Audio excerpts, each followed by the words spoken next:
В городском парке Портленда мужчина по имени Джейсон Харрис сидел на одинокой скамейке, будто забытый среди прохладного вечернего воздуха.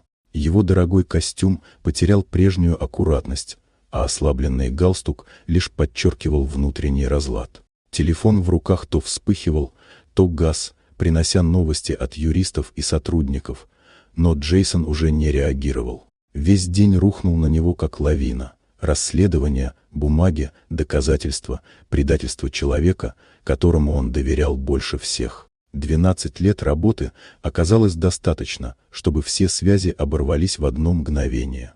Когда он опустил голову, пытаясь справиться с тяжелым дыханием, ему казалось, что город стал слишком большим и слишком пустым. Все вокруг теряло значение, пока к скамейке не подошел маленький мальчик, светлый, растрепанный, с тающим в руке мороженым. Ребенок, которого звали Томми, смотрел на него внимательно и открыто, без тени осуждения. В его жестах была простая детская забота. Он сел рядом, поделился своим мороженым и, не понимая взрослой сложности происходящего, все же сумел разорвать плотный кокон чужой боли. Только спустя несколько минут к ним подошла мать мальчика, женщина по имени Эмма Коллинз, спокойная и теплая, с уставшими, но мягкими глазами. Она сразу почувствовала, что перед ней человек, переживающий тяжелый удар, и не стала задавать лишних вопросов. Эмма слушала молча, терпеливо, пока Джейсон, наконец, смог признать вслух, что потерял все, что строил долгие годы.